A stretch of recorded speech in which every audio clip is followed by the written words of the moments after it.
आज हम BA fourth semester के सब्जेक्ट हिस्ट्री के यूनिट 4 के 30 ऐसे इंपॉर्टेंट एमसीक्यूज करने वाले हैं जो कि पेपर में हर साल आते हैं। इसलिए एक भी एमसीक्यूज मिस मत करना, वीडियो को एंड तक जरूर देखना। चैनल पर नए हैं तो चैनल को सब्सक्राइब कर लीजिए और आप किस यूनिवर्सिटी से हमें कमेंट में जरूर बताएं। तो यूनिट 4 का हमारा टॉपिक है नेपोलियन बोनापार्ट। तो चलिए बिना देरी किए शुरू करते हैं यूनिट 4 के हर साल आने वाले एमसीक्यूज को। पहला क्वेश्चन देखिए हमारा दिया हुआ है, नेपोलियन बोनापार्ट का जन्म कब हुआ था? तो इसका सही आंसर है 15 अगस्त 1769 में नेपोलियन बोनापार्ट का जन्म हुआ था।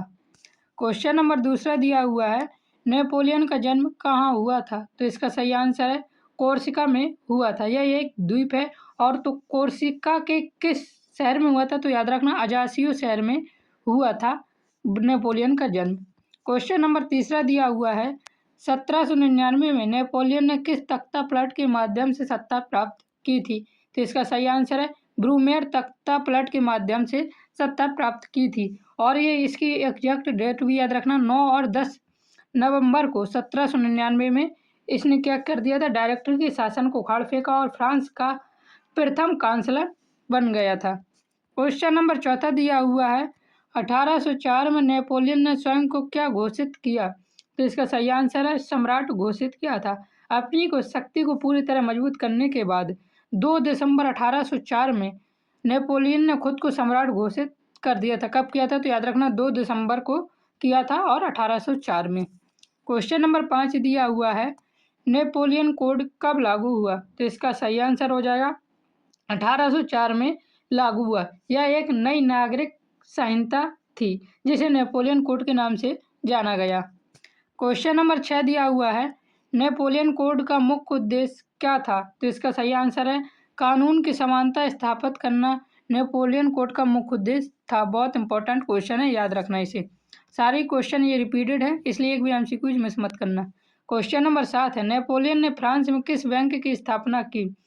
तो बैंक ऑफ फ्रांस की स्थापना नेपोलियन ने की थी। याद रखना, बहुत इंपॉर्टेंट क्वेश्चन ये भी है। क्वेश्चन नंबर 8 है, बैंक ऑफ फ्रांस की स्थापना कब हुई? तो बैंक ऑफ फ्रांस की स्थापना 1800 ईस्वी में नेपोलियन द्वारा की गई थी। क्वेश्चन नंबर 9 दिया हुआ है, नेपोलियन ने शिक्षा व्यवस्था के लिए किस संस्था की स्थापना की थी? तो इसका सही आंसर है लीसे संस्था की स्थापना नेपोलियन ने शिक्षा व्यवस्था के लिए की थी। क्वेश्चन नंबर 10 दिया हुआ है, प्रशासनिक इकाइयों को नेपोलियन ने क्या कहा? तो इसका सही आंसर हो जाएगा प्रशासनिक इकाइयों को नेपोलियन ने विभाग कहा। Question number 11 very very important और बहुत ज़्यादा बार रिपीट होने वाला क्वेश्चन है। ये सबसे ज़्यादा बार रिपीट हुआ है इस यूनिट से।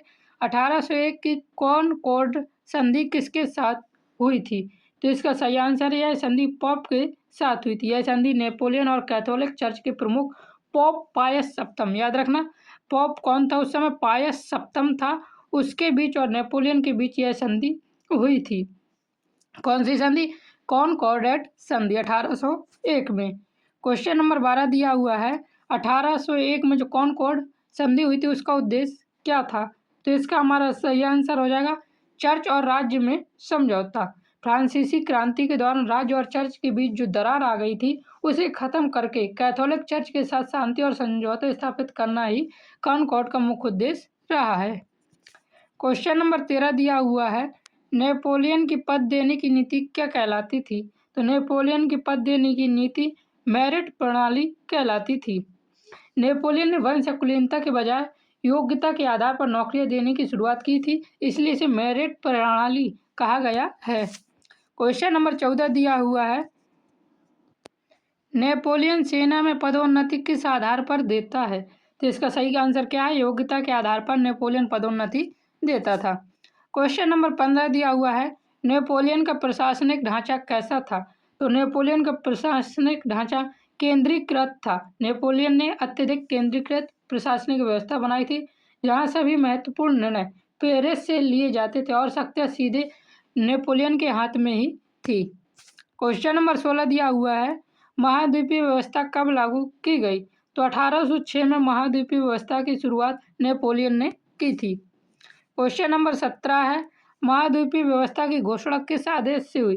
तो महाद्वीपीय व्यवस्था की घोषणा बर्लिन आदेश से हुई और कब हुई? तो 21 नवंबर 1806 को हुई थी, याद रखना, बहुत इंपॉर्टेंट क्वेश्चन है, डेट भी याद रख लेना। इसे बर्लिन आदेश कहा जाता है। क्वेश्चन नंबर 18 है, बर्लिन आदेश कब जारी हुआ? तो बर्लिन आदेश 1806 में जारी हुआ था। कब हुआ था? तो 21 नवंबर 1806 में। क्वेश्चन नंबर 19 दिया हुआ है, महाद्वीपीय व्यवस्था का मुख्य लक्ष्य क्या था? तो महाद्वीपीय व्यवस्था का मुख्य लक्ष्य था इंग्लैंड की अर्थव्यवस्था को कमजोर करना, याद रखना। क्वेश्चन नंबर 20 दिया हुआ है, ट्राफलगर का युद्ध कब हुआ? तो ट्राफलगर का युद्ध 1805 ईस्वी में हुआ था। यह एक प्रसिद्ध नौसैनिक युद्ध था जो 21 अक्टूबर 1805 में लड़ा गया था, याद रखना। क्वेश्चन नंबर 21 दिया हुआ है, ट्राफलगर के युद्ध में फ्रांस को किसने हराया? तो ट्राफलगर के युद्ध में फ्रांस और ये किसके बीच हुआ था? इंग्लैंड के बीच हुआ था। यहाँ इंग्लैंड जीत गया था और फ्रांस हार गया था। इस नौसैनिक युद्ध में ब्रिटिश रॉयल नेवी ने फ्रांस और स्पेन की संयुक्त नौसेना को बुरी तरह हराया था, जिससे समुद्र पर ब्रिटेन का एक अधिकार स्थापित हो गया था ट्राफलगर के युद्ध के बाद। और ये हुआ कब था? तो 1805 को हुआ था, 21 अक्टूबर 1805, एग्जैक्ट डेट याद रखना। क्वेश्चन नंबर 22 दिया हुआ है, ट्राफलगर के समय इंग्लैंड का सेनापति कौन था? तो ट्राफलगर के समय मतलब जब ये युद्ध हुआ तो इस समय इंग्लैंड का सेनापति कौन था? तो नेल्सन इस समय सेनापति था। क्वेश्चन नंबर 23 दिया हुआ है, रूस पर नेपोलियन का आक्रमण कब हुआ? तो 1812 ईस्वी में नेपोलियन ने रूस पर आक्रमण किया था।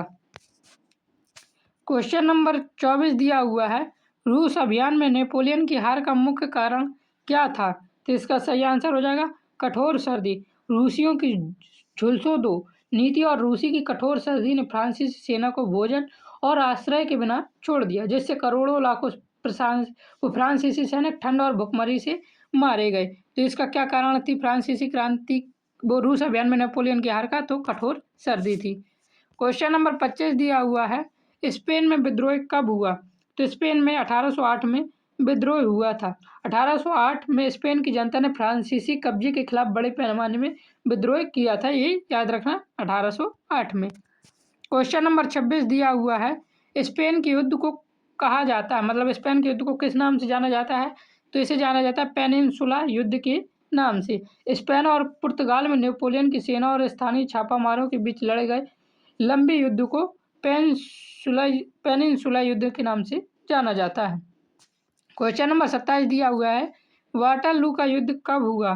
तो इसका सही आंसर है 1815 में। यह 18 जून 1815 में बेल्जियम के पास लड़ा गया था और इसे वाटरलू का युद्ध नेपोलियन बोनापार्ट का अंतिम और निर्णायक युद्ध माना जाता है, याद रखना। तो नेपोलियन बोनापार्ट का अंतिम और निर्णायक युद्ध कौन था? वाटरलू का युद्ध था। ये हुआ कब था? तो 18 जून 1815 को हुआ था। क्वेश्चन नंबर 28 है, वाटरलू में नेपोलियन को किसने हराया? तो इंग्लैंड व प्रसा की संयुक्त सेना ने इसे हराया था, याद रखना। क्वेश्चन नंबर 29 दिया हुआ है, वियना कांग्रेस कब हुई? तो 1814 से 15 तक वियना कांग्रेस की स्थापना हुई। नेपोलियन की हार के बाद ऑस्ट्रिया के चांसलर मेटरनिक की अध्यक्षता में, याद रखना किसकी अध्यक्षता में? तो मेटरनिक की अध्यक्षता में यूरोपीय देशों के राजदूतों का सम्मेलन हुआ था, जिसे वियना कांग्रेस के नाम से जाना गया, और ये 1814 से 1815 के बीच ऑस्ट्रिया में हुआ था। क्वेश्चन नंबर 30 है, वियना कांग्रेस का मुख्य उद्देश्य क्या था? तो इसका सही आंसर है यूरोप में शक्ति संतुलन स्थापित करना वियना कांग्रेस का मुख्य उद्देश्य था।